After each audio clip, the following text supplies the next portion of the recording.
Hello guys, in this video I'm going to show you how to invest in index funds on Revolut. It's pretty easy, just open up the Revolut application. Once you're in, go to the home page and go to the bottom of the screen and select invest. This is where you can see your investment portfolio, and here just tap on trade. Then swipe on to the left side, and here you can see all types of different indexes. You can search for specific ones. And once you have the one that you prefer, you can just tap on buy. And the good thing is that you can fractionally invest as well, meaning that you don't have to buy the whole stock. You can buy percentages.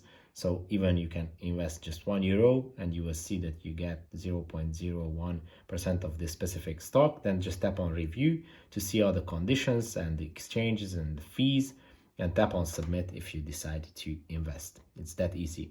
If this video was helpful for you, consider sending a super thanks donation.